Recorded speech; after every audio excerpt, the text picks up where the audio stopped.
Boa noite, irmãos. Hoje é a leitura do livro A História da Igreja, de Andrew Miller. A partir desse ponto, os beneditinos.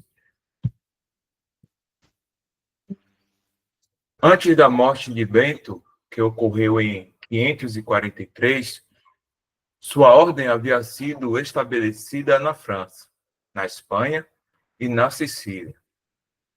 Ela se espalhou rapidamente por toda parte. Para onde quer que os monges viajassem, eles convertiam o deserto em um país cultivado. Eles derrubaram florestas, drenaram pântanos, criaram abadias majestosas com suas próprias mãos. Civilizaram populações rudes e buscaram a criação de gado e os trabalhos agrícolas de todas as formas. Eles também cultivavam o aprendizado e tinham escolas para os jovens. Mas, embora os beneditinos logo se tornassem uma grande comunidade e se espalhassem por vários países, todos estavam sujeitos a uma mesma regra. A época em que essa ordem entrou na Inglaterra é bem conhecida. Santo Agostinho e seus monges eram beneditinos, além de Gregório, que os enviou.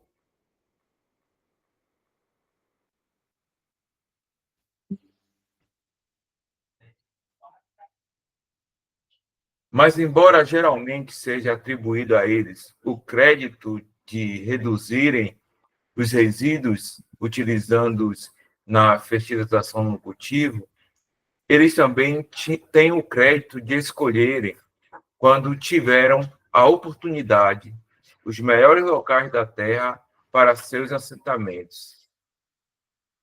Ali, parênteses. Em cada vale rico, diz Milman, falando da Inglaterra, ao lado de cada córrego claro e profundo, erguia-se uma abadia beneditina.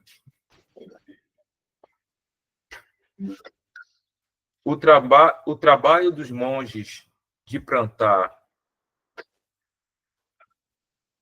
cultivar, proteger jardins ensolarados ou encher as colinas de árvores podem ter adicionado muito à graça pirotécnica desses cenários.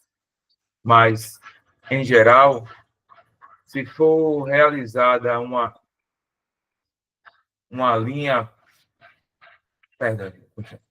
Se for realizada uma pesquisa sobre algum distrito na Inglaterra, é bem provável que se descubra que o local mais conveniente, mais fértil e mais pacífico fora do local de uma abadia beneditina.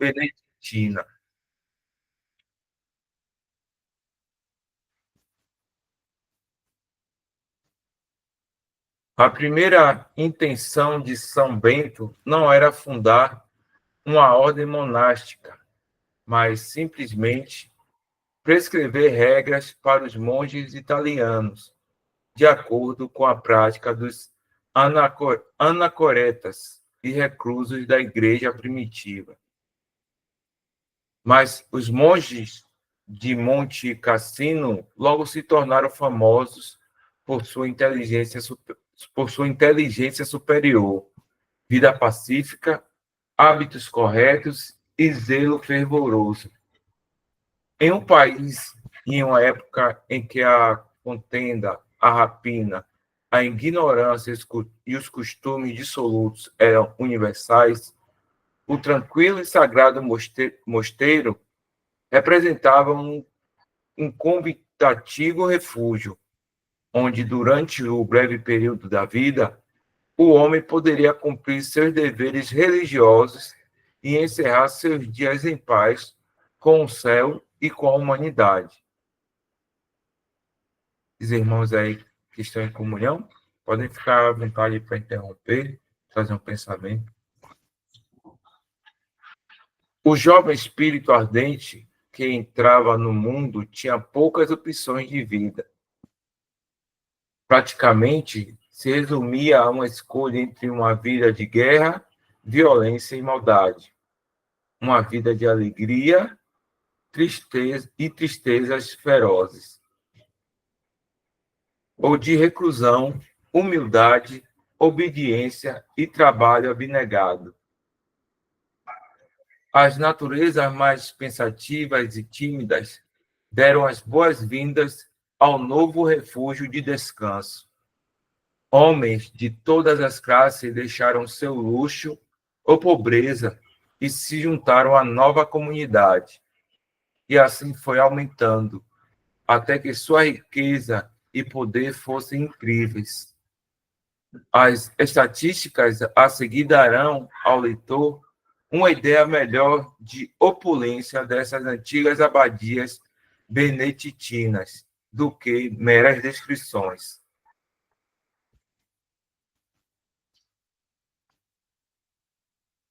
A propriedade pertencente ao mosteiro Pai de Monte Cassino, com o tempo passou a incluir 4 bispados, 2 ducados, 36 cidades, 200 castelos, 300 territórios, 33 ilhas e 1.662 igrejas.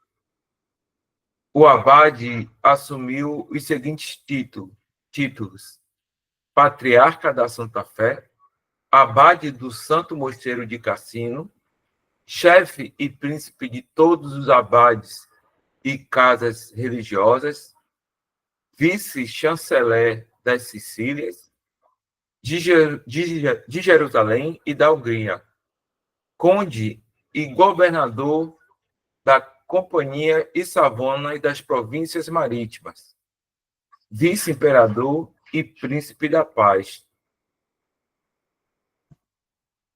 Aqui tem uma referência, né? Latim Christianity, volume 1. Aí é uma referência, deve ser de um livro e de um dicionário, né?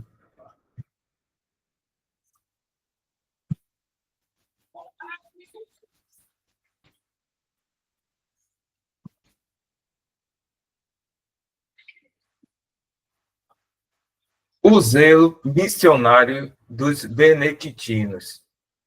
Os beneditinos, com o passar do tempo, conforme seu número aumentava, enviaram missionários para pregar o evangelho entre todas as nações, que ainda mergulhavam nas profundezas do paganismo.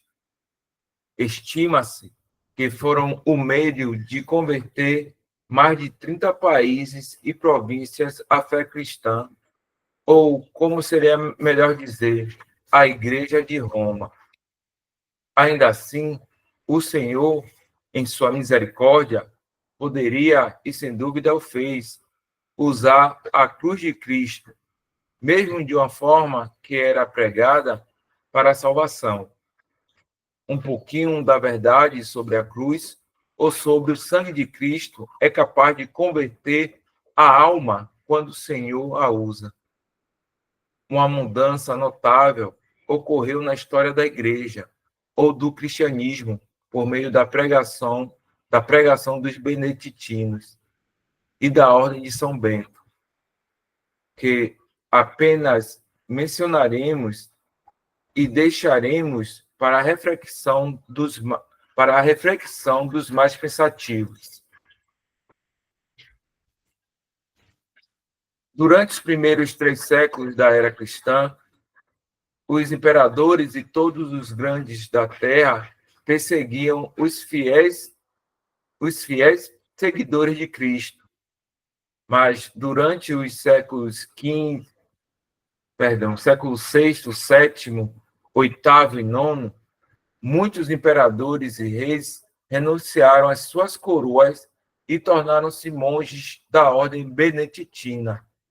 E também imperatrizes e rainhas se tornaram freiras da mesma ordem. Tem uma referência que vamos ler depois, aqui, referência 7. Da reclusão das celas beneditinas, 48 papas foram levantados para ocupar a Catedra de São Pedro, 200 cardeais, 7.000 arcebispos, 15.000 bispos, 15.000 abades, 4.000 santos e mais de 37.000 estabelecimentos religiosos, incluindo mosteiros, conventos, priorados, hospitais, etc. A ordem também produziu um vasto número de escritores eminentes e outros homens eruditos. Rabano estabeleceu a primeira escola na Alemanha. Alcuino fundou a Universidade de Paris. Guido inventou a escala musical. Silvestre, o órgão. E Dionísio Exíguo aperfeiçoou o cálculo de datas eclesiástico. Os abades eram frequentemente poucos inferiores aos príncipes soberanos. Seu esplendor era maior na Alemanha, onde o abade de Angia, apelidado o Rico, tinha uma receita anual de 67.000 coroas de ouro, e em seu mosteiro ninguém era recebido, exceto os filhos dos príncipes, condes e barões. Os abades de Weissenburg, de Fulda e de São Galo eram príncipes do império. O abade de São Galo entrou certa vez em Estrasburgo com um séquito de 1.000. Um séquito de 1.000 cavalos.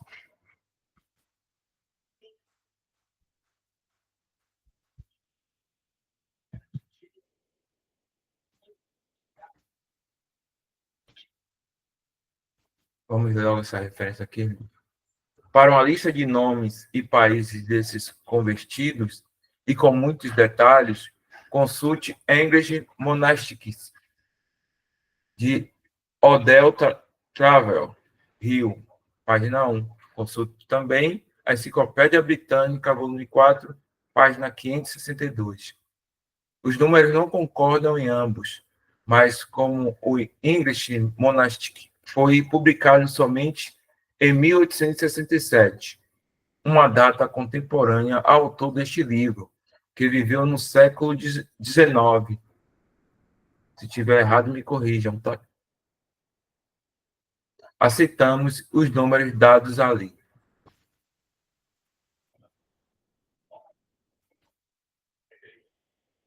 Por 600 anos, todas as regras e as sociedades cederam ante a prevalência universal da ordem beneditina.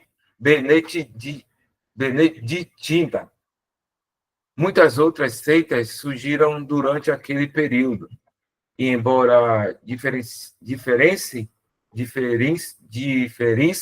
uma das outras em alguns pontos de disciplina ou vestuário, todas reconheciam a regra de Bento. Os cartuxos, os cistercienses e outros inumeráveis eram apenas ramos que cresciam a partir do tronco original.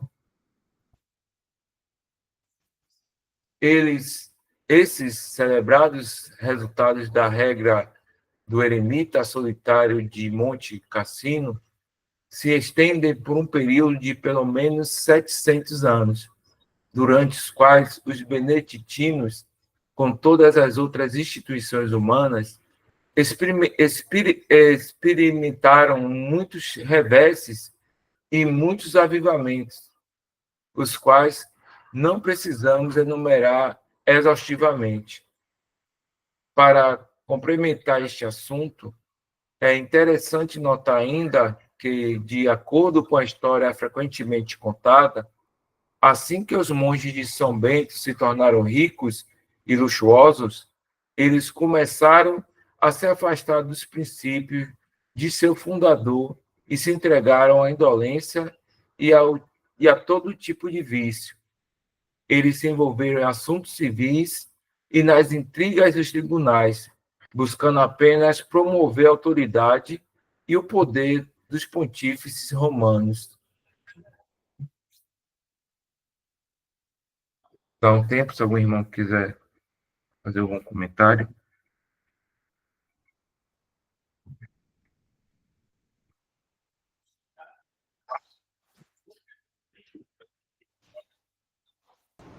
Então, é interessante aí esses monges beneditinos que no começo ali mostra que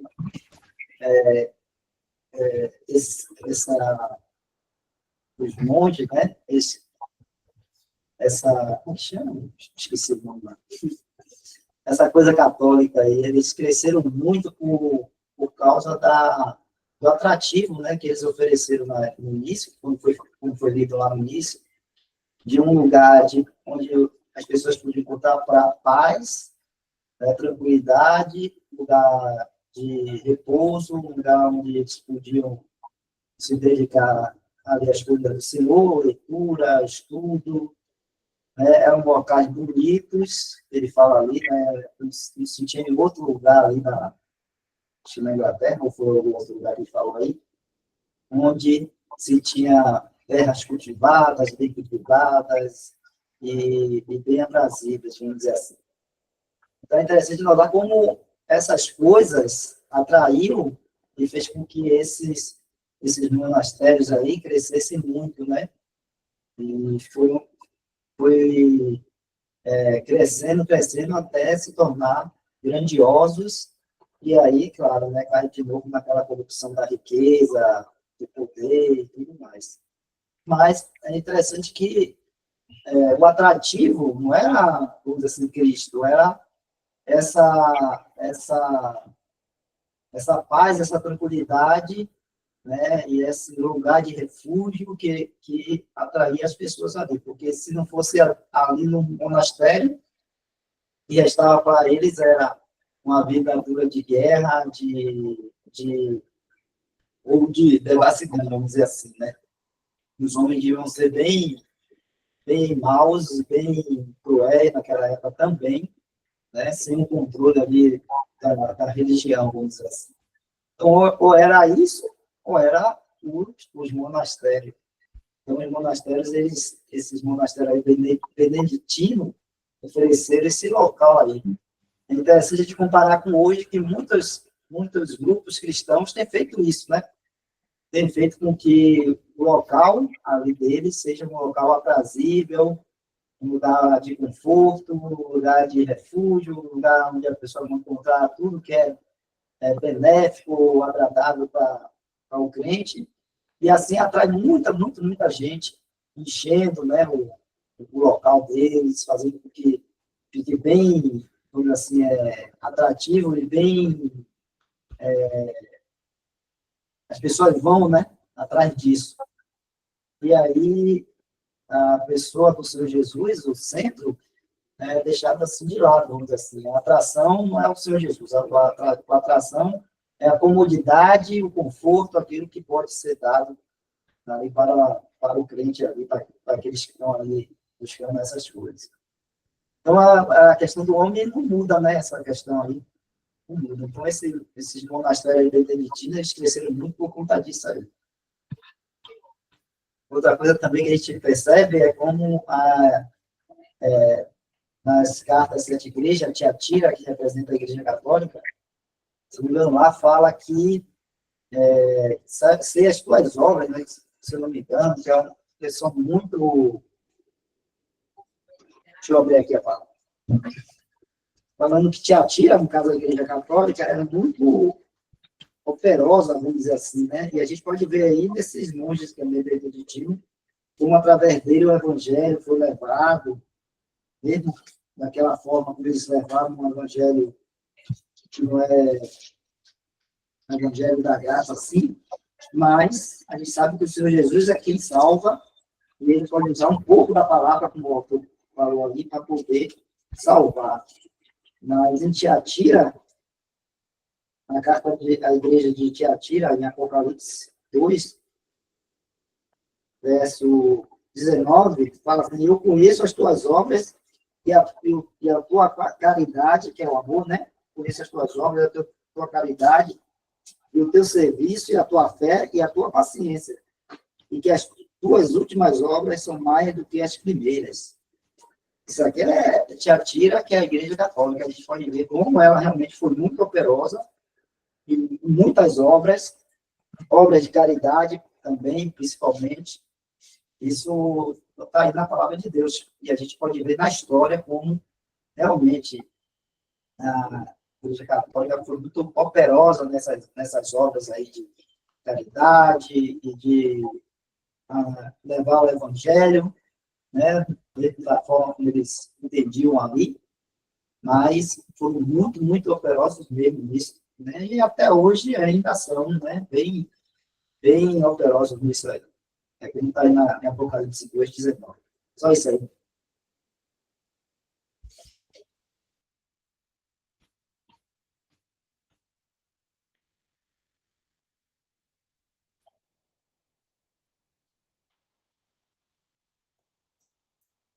Continuando aqui, irmãos, as novas ordens, São Domingos e São Francisco.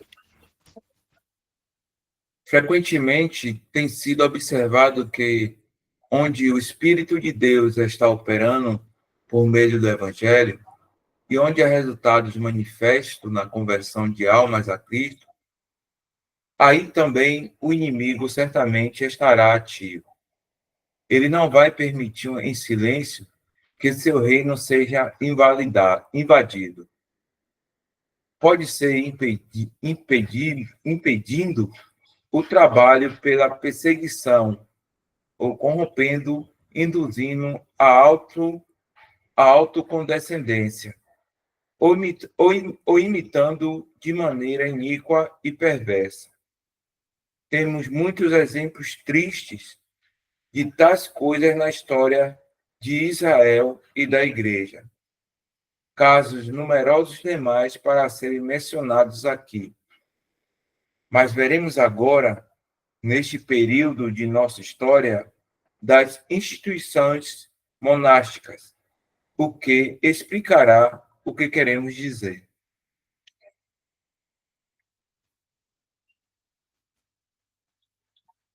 O objetivo especial das novas ordens que surgiram no início do século XIII, eram contrabalançar a influência que os pregadores albigenses adquiriram sobre as classes mais pobres do povo ao se familiarizarem com elas e constantemente pregarem o evangelho a elas. Pregar o evangelho de Cristo adequadamente para as classes mais humildes foi completamente negligenciado durante séculos pelo clero da Igreja Romana. Vez ou outra, um pregador fervoroso surgia, tais como Cláudio de Turim, Arnaldo de Brescia, Fulco de Neilde,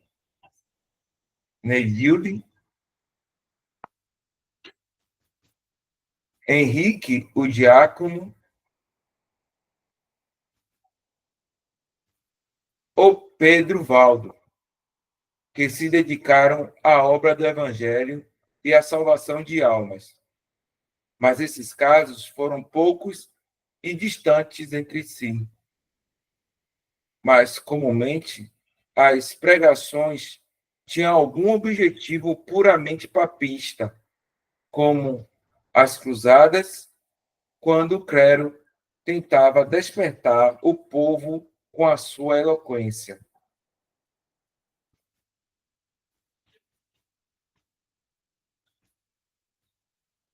Eu lembrei que tem uma passagem na Bíblia que fala que eles de forma engenhosa, né, trazem doutrinas, né? Se algum irmão puder lembrar aí.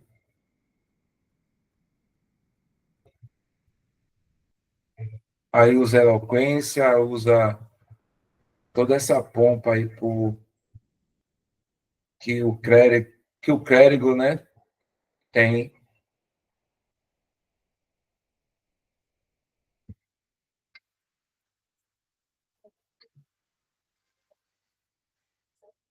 Essa teoria, diz o historiador eclesiástico, era um privilégio especial dos bispos pregar, mas havia poucos entre eles que tinham o dom, a inclinação, o tempo livre de suas ocupações seculares, judiciais ou bélicas, para pregar até mesmo nas catedrais de suas cidades. No restante de suas dioceses, sua presença era apenas ocasional, um progresso ou uma habilitação de pompa e forma, em vez de algum tipo de instrução popular. Praticamente, o único meio de instrução religiosa era o ritual, que, no que diz respeito à linguagem utilizada, há muito havia deixado de ser inteligível. E os padres eram quase tão ignorantes quanto o povo. Eles apenas aprendiam a passar pelas observâncias da maneira mais mecânica possível.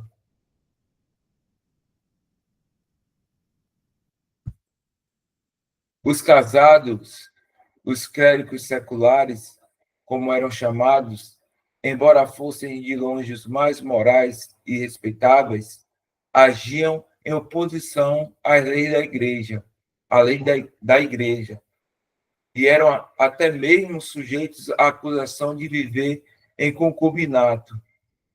Portanto, seus ministérios tinham muito pouco peso para o povo. O clero,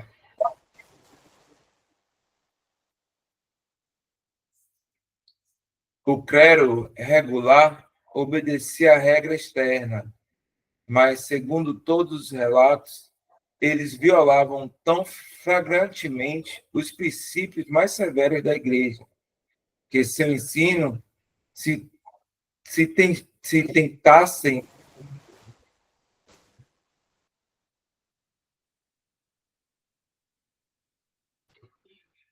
Continuando aqui, irmãos, que seu ensino, se tentasse ministrar um ensino verdadeiro, cairia em descrédito na mente do povo. Depois vamos dar essa nota 9 aqui.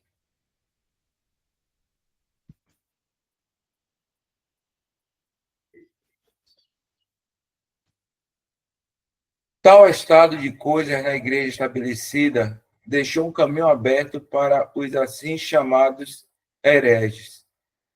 Eles aproveitaram a oportunidade, entraram em cena e trabalharam diligentemente para divulgar suas doutrinas ao povo. Pregar em público e em privado era o segredo sob a permissão de Deus, do grande sucesso dos valdenses e albigenses. Esta foi, desde os primeiros tempos, e ainda é, a maneira divina de disseminar a verdade e reunir almas para Jesus. Quanto mais pública a pregação, melhor. Em todas as épocas, agradou a Deus aquilo que o mundo chama de loucura da pregação, para salvar os.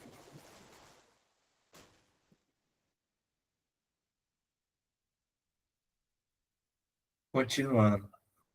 Em todas as épocas, agradou a Deus aquilo que o mundo chama de loucura da pregação, para salvar os crentes. Pregação ao ar livre, visitas e ensinos de casa em casa, testemunho público dentro e fora de casa. São maneiras e meios que Deus sempre abençoará. E esses meios parecem ter sido usados diligentemente por aqueles acusados de heresia em Languedoc, os albigenses. O inimigo atento, observando o efeito desse modo de ação, muda então sua tática. Em vez de calar todos os membros sinceros, fervorosos, piedosos da Igreja de Roma nos mosteiros, para pensarem apenas.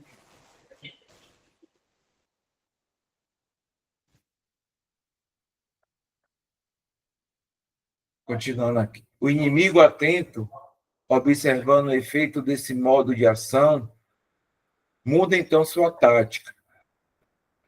Em vez de calar todos os membros sinceros, fervorosos e piedosos da Igreja de Roma nos mosteiros, para pensarem apenas em si mesmos,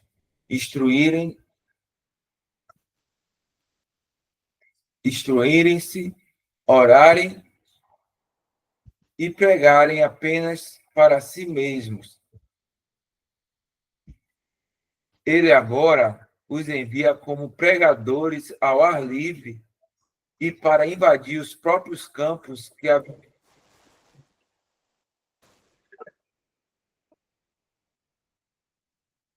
Tá bravo, irmãos. Mas vamos lá.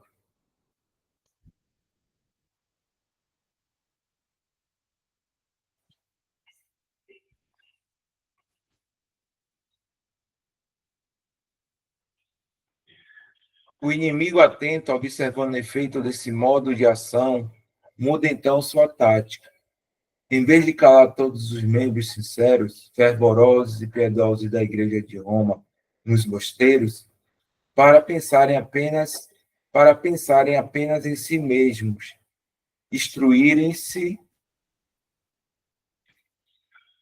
orarem e pregarem apenas para si mesmos. Ele agora os envia como pregadores ao ar livre e para invadir os próprios campos que haviam sido ocupados por séculos pelos verdadeiros seguidores de Cristo. Seus emissários tinham ordens estritas, não apenas para imitar os hereges, mas para superá-los na simplicidade de vestir, humildade, pobreza e familiaridade com o povo. Nossa.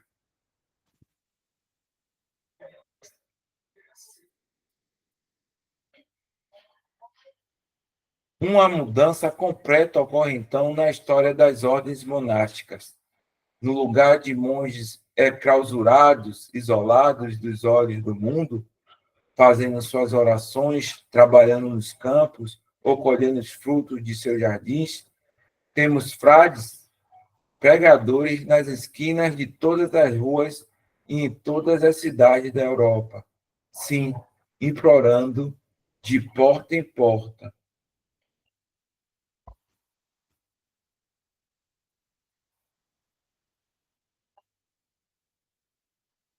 Mas isto não foi tudo. Sendo favoritos dos pontífices, eles tomaram a direção de quase tudo na Igreja e no Estado por 3 séculos. Abre parênteses. Eles ocupavam os mais altos cargos, tanto civis quanto eclesiásticos. Fecha parênteses. Diz Mosei,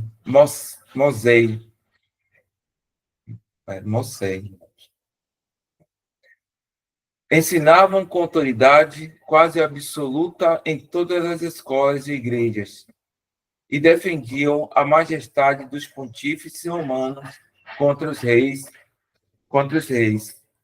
bispos e hereges, com incrível zelo e sucesso. O que os jesuítas foram depois da Reforma, os mesmos foram os dominicanos e franciscanos do século XIII, até os tempos de Lutero. Eles eram a alma de toda a Igreja e do Estado, e os projetores e executores de todos tipos de empreendimento no decorrer de toda essa época.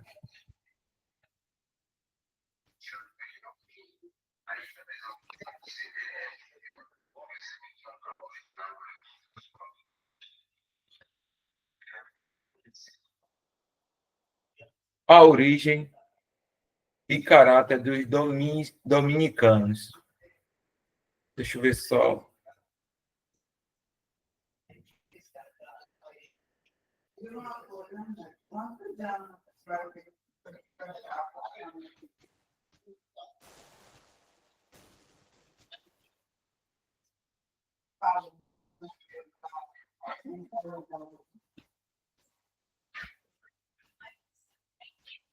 São 8h56, irmãos. A gente crê que dá para a gente ler esse ponto aqui. A origem e caráter dos dominicanos.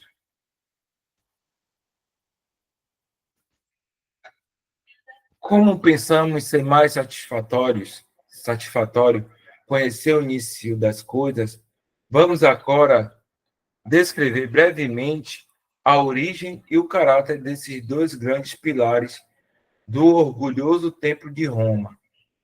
Até esta época, o início do século XIII, os esforços dos papas foram quase inteiramente confinados à construção desse templo, o estabelecimento de sua própria supremacia na Igreja e de sua autoridade secular sobre o Estado. Mas a crescente luz dos séculos XI e XII e a crescente depravação da Igreja trouxeram ao campo do testemunho muitas nobres testemunhas de Cristo e de seu Evangelho. O templo começou a se abalar. O clero havia alienado os corações das pessoas comuns por seu poder opressor e ganancioso, e sua indolência, indulgência e imoralidade constatavam desfavoravelmente com a laboriosidade, humildade, abnegação e consistência dos acusados de heresia. Todo o tecido do catolicismo romano estava em perigo, pois esses heresiarcas estavam empenhados por todas as províncias e entre todas as classes da sociedade, até mesmo na própria Roma. O inimigo, percebendo as necessidades do momento, apressou-se em resgatar a hierarquia ameaçada.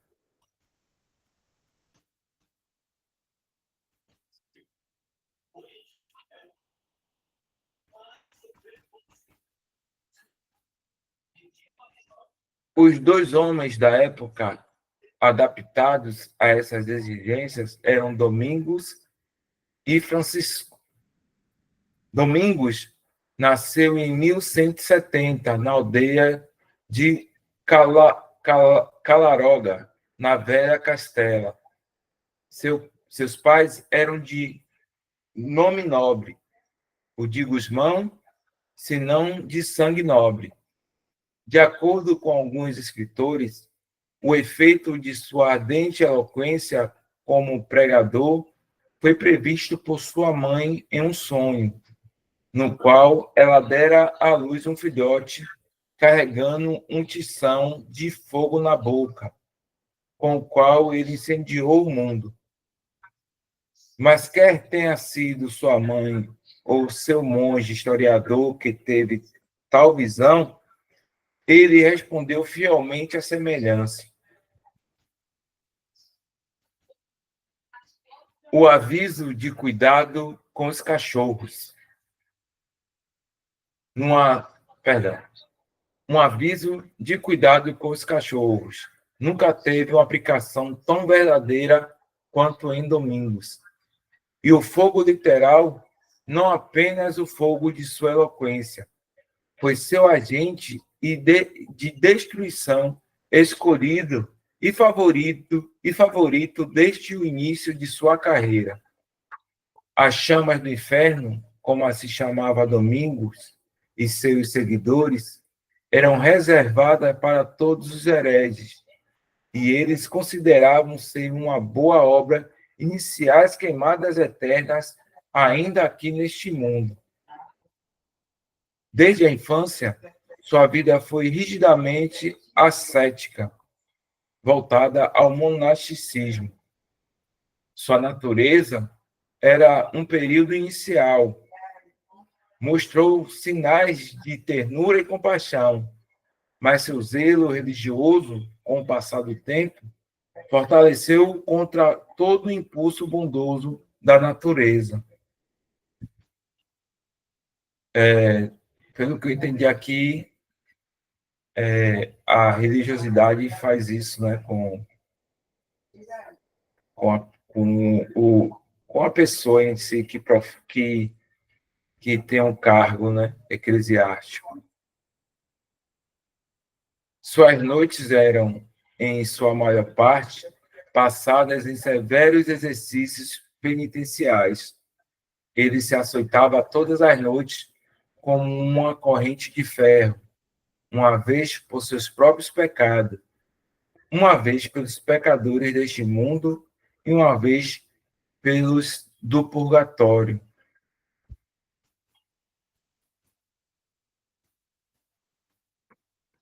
Domingos tornou-se cônego na rigorosa casa de Osma e logo superou os demais em austeridades. Por causa de sua reputação, o bispo espanhol de Osma, prelado de grande habilidade e forte entusiasmo religioso, convidou Domingos a acompanhá-lo em uma missão na Dinamarca. Ele, então, havia atingido os 30 anos de idade e, embora fosse considerado brando para com os judeus e infiéis, ardia em ódio implacável pelos hereges. Tendo cruzado os Pirineus, o zeloso bispo e seu companheiro se encontraram no meio da heresia albigense. Não conseguiam fechar os olhos para o estado vergonhoso do clero romano, para o desprezo em que haviam caído e para a prosperidade dos sectários. A missa não era celebrada em alguns lugares havia 30 anos. Também a comissão papal, que havia sido nomeada por Inocêncio III, por volta do ano de 1200, foi encontrada em um estado muito abatido. Essa missão, deve-se lembrar, consistia em homens como Reunerius, Gui, Castelnau e o infame Arnaldo, todos monges cistercienses, a decência espiritual de São Bernardo. Eles lamentaram amargamente sua falta de sucesso. A heresia era surda às suas advertências e ameaças. Não respeitava a autoridade do Papa.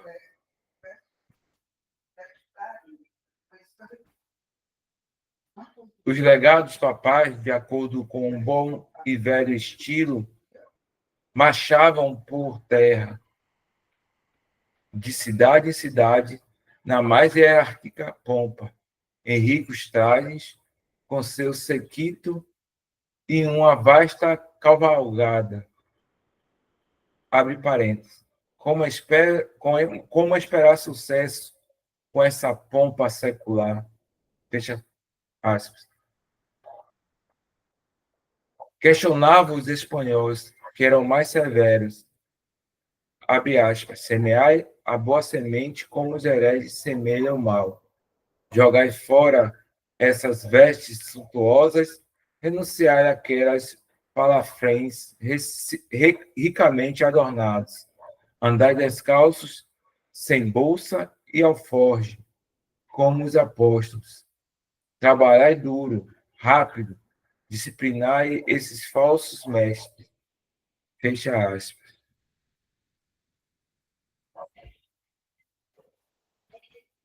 Os bispos de Osma e seu fiel Domingos enviaram de volta seus próprios cavalos, vestiram-se com as roupas mais rudes de monge e assim lideraram o exército espiritual.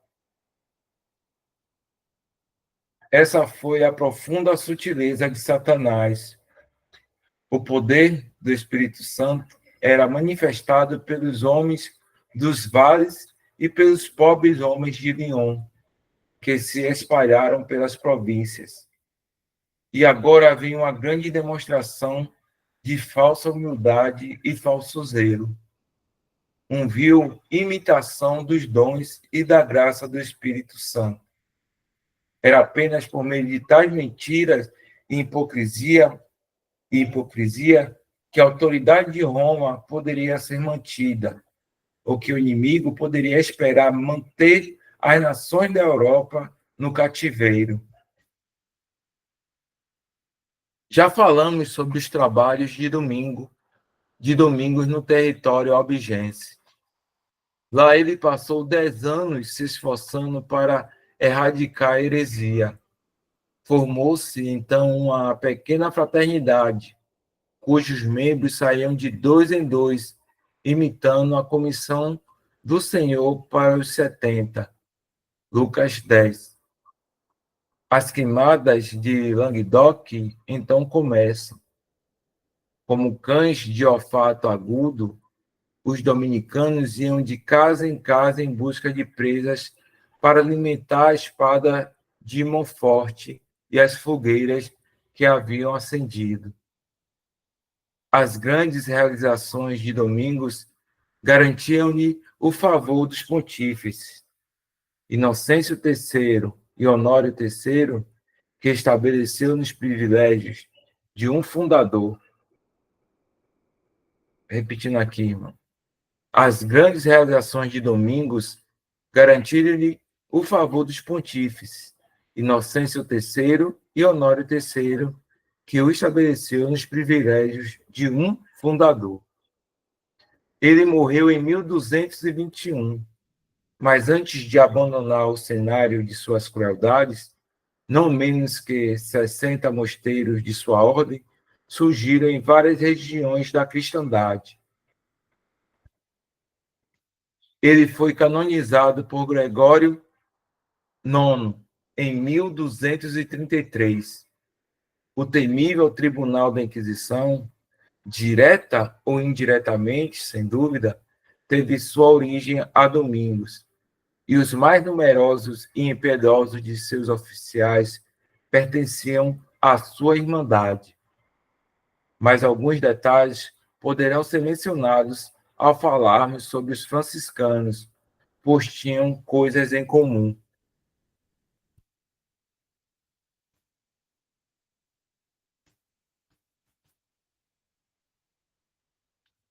Irmãos, são 9h09. Se eu permitir, não vamos continuar desse ponto amanhã, continuando com a leitura do livro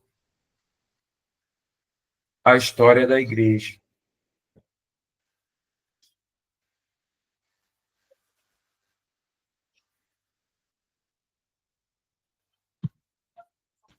Está tirando a gravação? Irmão Renan, está aí, por favor?